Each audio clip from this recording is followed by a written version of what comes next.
Okay, this is a total experiment. I pulled this together. I hope this works. There may be some miscalculations, mistakes, errors. We'll have to see how it goes. If you can bear with me and hang in with me on this. Welcome to the D. Louise book series. I'm Christina, Kustina. This is where we read books and talk about books. No special effects, no theme music, none of that fancy schmancy stuff going on here. And always, I swear it, she always goes off when I do a video all times a day. She can't even tell time. All right, so the idea is I was thinking I hope you would go check out my new releases video I did last week. No one has watched it. Like everybody else gets hundreds and hundreds of views on their new releases video. I do a new releases video, nobody watches. That makes me sad because I put all the effort into it. I worked hard on that and no one watches. People don't know I exist. That I would just like people to watch my videos. I'm really not concerned about monetization thing. I just want people to see my videos because I work so hard on them. But I'm not very good at titles. I'm not very good at thumbnails. I'm very inadequate. I spend my time reading books. I read books and I talk about books. That's it. That's all. So I did this thing. I was thinking, like I said, this is an experiment. Let's see how good I got it because I don't know. I really don't know how well I did. So you'll please be positive. If you can't be positive, please don't say nothing at all. Please, please, please, please, please. And if you haven't hit the like and subscribe, do that too. So what I was going for was January was a new year and we are starting a new year.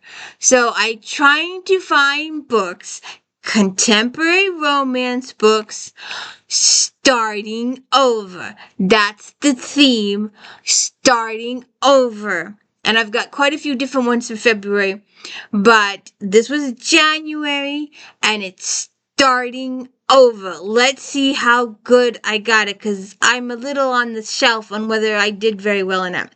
Okay, so this first book, I'm not exactly sure it hits the spot, but we shall see. The Hating Game, Sally Thorne.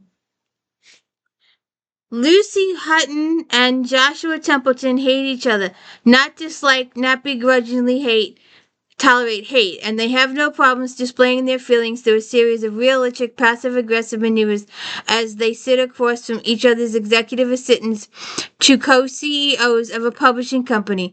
Lucy can't stand Joshua's joyless, uptight, meticulous approach to his job. Joshua is clearly baffled by Lucy's overbright clothes, quirkiness, and Pollyanna attitudes. Now, I just wanted to read that, and then I wanted to show you. Where is it now? Oh. So, the blurb, the quick blurb for that book that I just read to you. Lucy Hutton relocates to a new office environment and finds herself in a complicated relationship with her colleague Joshua Templeton. There says nothing about relocating in this blurb. It's supposed to be starting over. She's starting over in a new location with a new job. But it doesn't say anything in there. The blurb says it. So what do you think? Hit or miss? Please thumbs up, please. Okay, now. These are all in mishmash order. So this one, let's see, it's gonna be green. Sanctuary Cove, Rachel Ayers. With this introduction to the Kavanaugh Island series, Alice returns to the low country of South Carolina. Readers will enjoy the ambience, the delicious food, and the richly described characters falling in love. Deborah Roberts moves to the home she inherited from her grandparents after the accidental death of her husband. So she's got a new place. Along with her two teenage children, she restarts her life and reopens her bookstore. Dr. Asa Monroe is a widower who's new in town. He's a snowbird who lost his wife and has applied to work with Doctors Without Borders.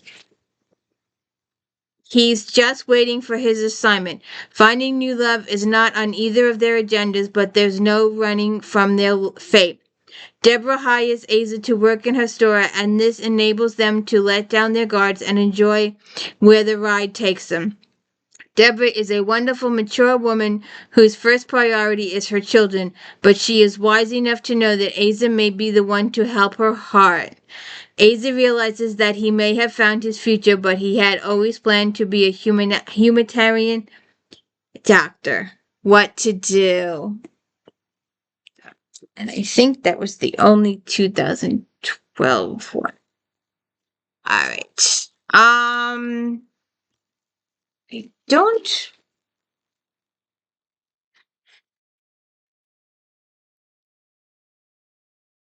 I don't know why I pulled this out. I'm wondering if I wanted to read it. Lisa Kelrip is chasing Cassandra. Maybe I wanted to read it. Railway magnate Tom Seven is a wealthy and powerful enough to satisfy any desire as soon as it arises, or anything or anyone is asking for the asking. It should be simple to find the perfect wife, and from his first glimpse of Lady Cassandra Revel, he's determined to have her. But the beautiful and quick-witted Cassandra is equally determined to marry the one thing the one thing he can't give.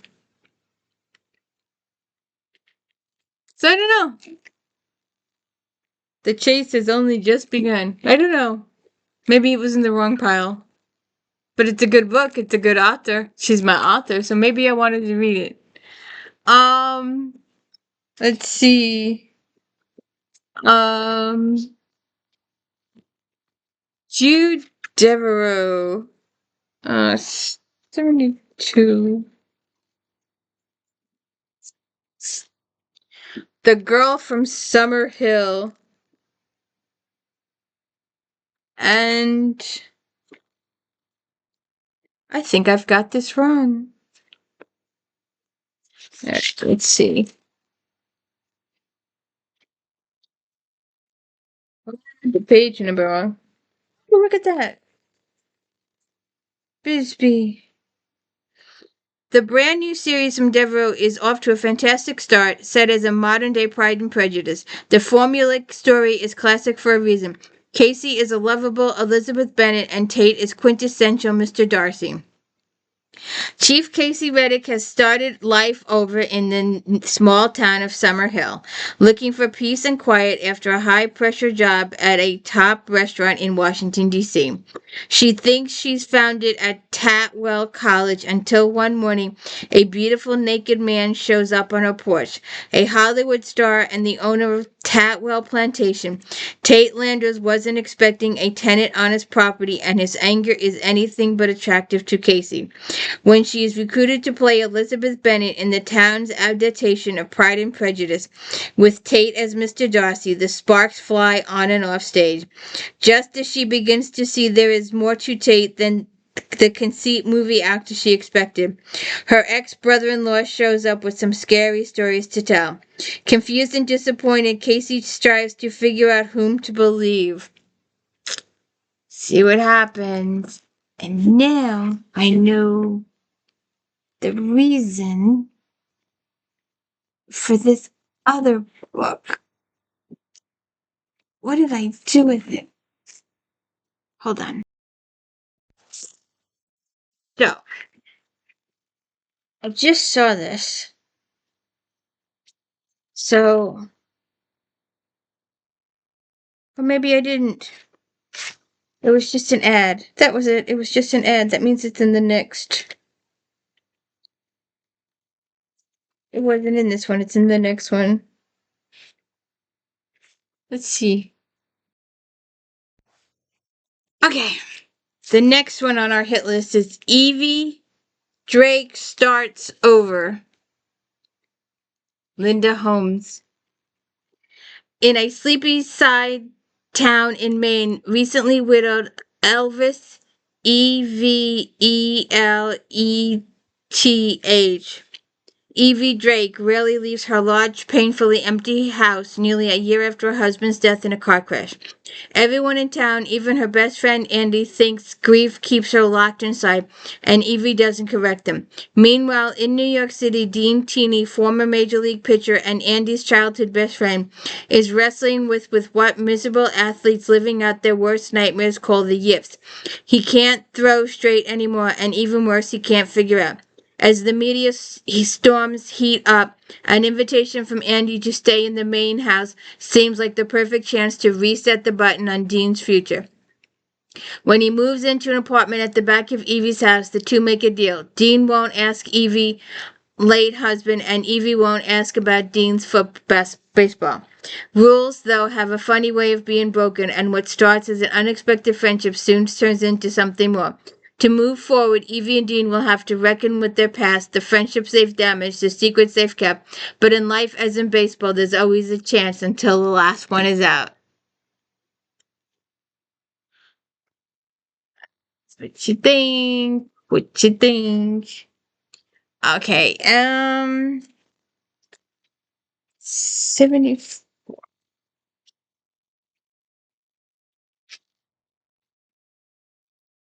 Emma Kane, A Town Called Valentine.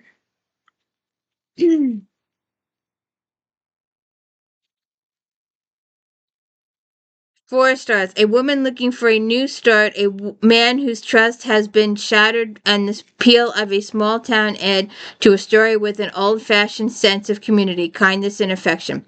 Despite the sexy tangle of Emily and Nate's relationship, this is more than just a romance. It is also a tale of love in all aspects.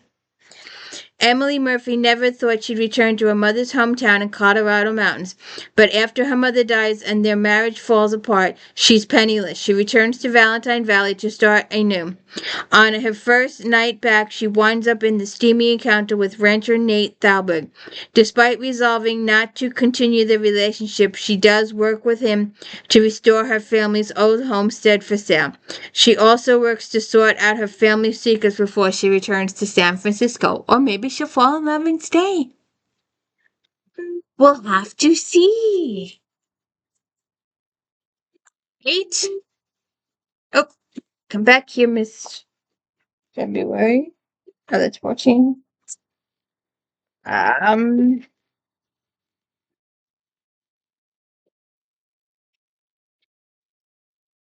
Always gotta go off.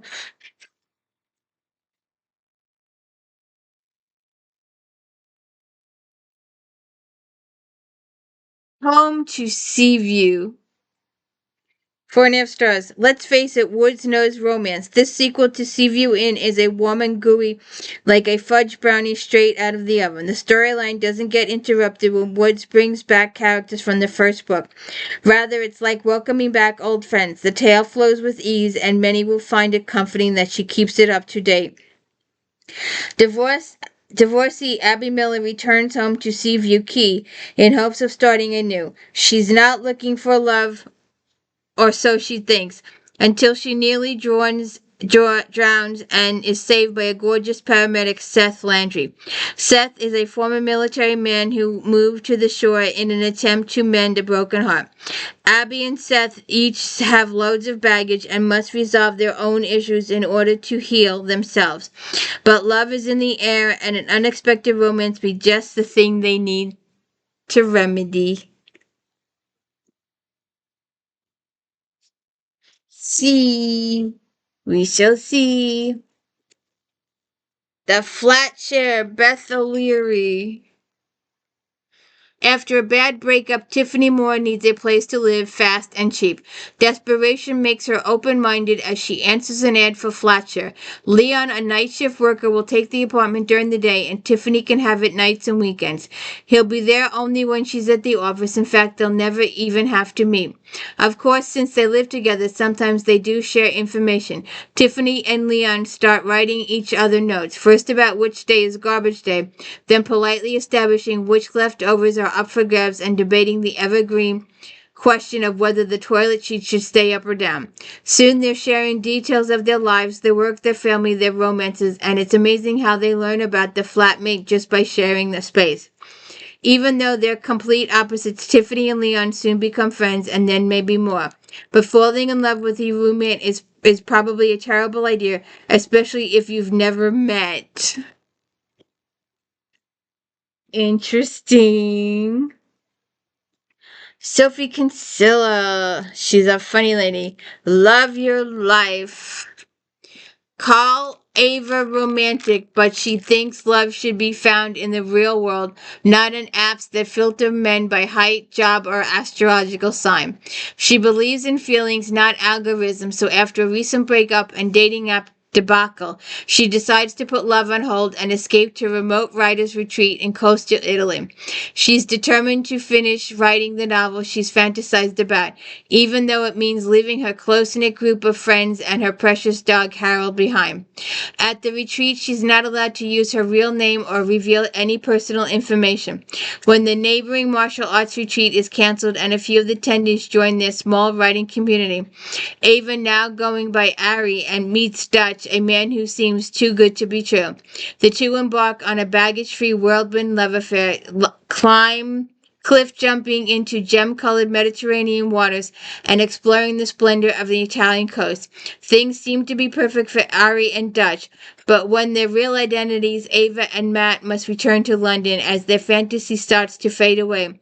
They just discover how different their personal worlds are, from food choices to annoying habits to sauna etiquette. Are they compatible in anything? And then there's the prickly situation with Mac's ex-girlfriend, who isn't eager to let go. As one mishap follows another, it seems while they love each other, they just can't love each other's lives. See what happens. And let's see. 84.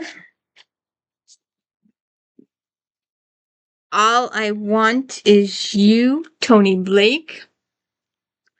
4.5 stars. This first installment in Blake's new series has a familiar feel. Readers may remember the characters from Destiny, Ohio, but they're getting a new beginning in Coral Cove, Florida. There's a sweet innocence about Christy, and her relationship with Jack is as complicated as is heartfelt. The vulnerability that the characters exhibit allow readers to feel emotional connection right away. Christy Knight lost her parents and home to a devastating fire, and without insurance, she's left with nothing to do but to start over. When she learns her beloved grandfather is also in dire straits, Christy becomes desperate. Her practical roommate suggests she find a rich husband to rescue her from her money woes. Sparks fly when she meets her handsome, rugged neighbor Jack Duval, but he doesn't have what she's looking for, a fat bank account. Jack is immediately cautious around Christy. He's been hurt before, and she's obviously looking for a man of means. When they take a road trip together, she rapidly begins to steal his heart. But Jack's careful not to let on about his financial success. When his secret is exposed, Christy and Jack struggle to find trust again. And um let's see.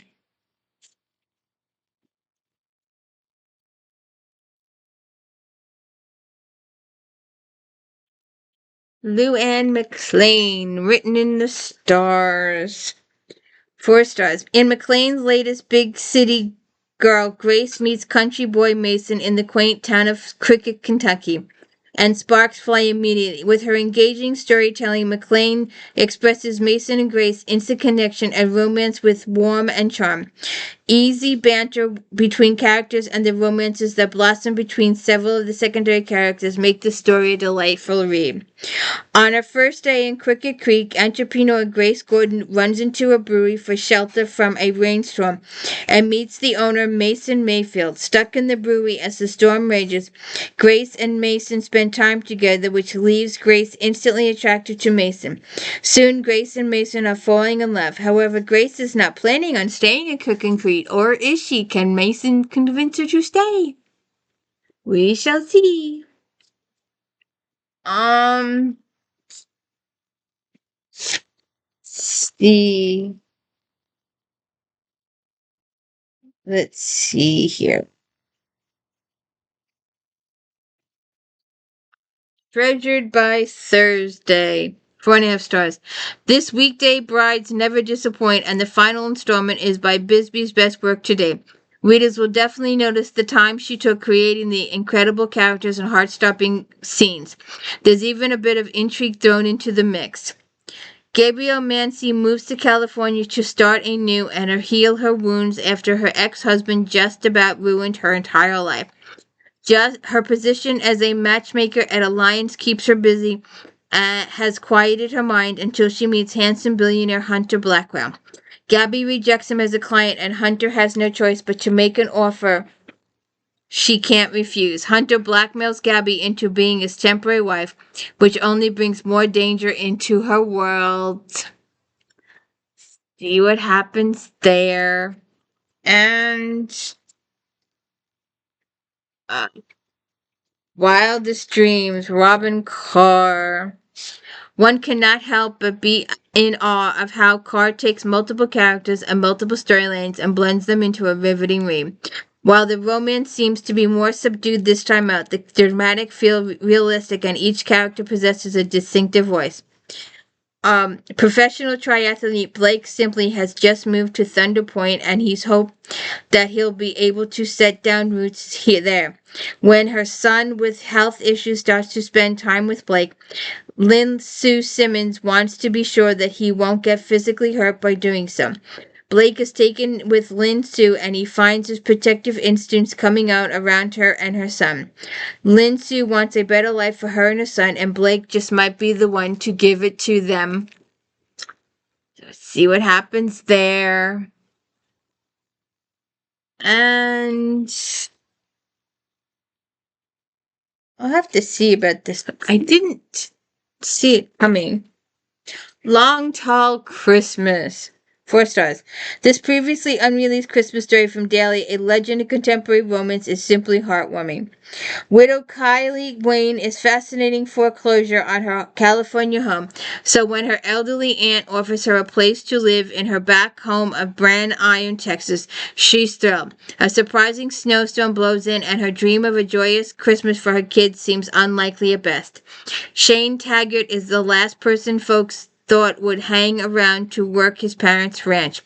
With his father gone, Shane is more than ready to sell the land and explore the world until Kylie returns. The good girl he remembered from school is now a sexy woman, and his plans for the future suddenly change. Can there be a kiss under the mistletoe?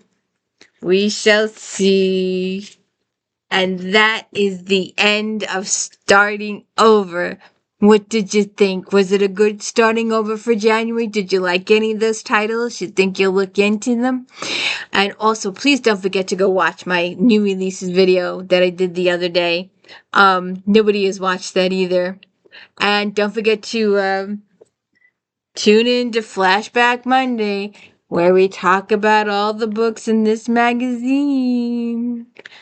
Romance, contemporary, Regency, inspirational, sci-fi, mystery, Harlequin, paranormal, erotica sometimes. We do it all. So if you could please hit the like and subscribe and let people know I'm here. Nobody knows I'm here. Nobody's watching my videos. I watched this video and this woman said her average videos is 60 to 100,000. She considers it a low day when she gets 20,000. I'm like, I consider it a good day when there's 10 people that watch my videos. So could you just help me get my 10 or 20 people to watch my videos? Maybe they'll watch more videos. Who knows? Have a good day.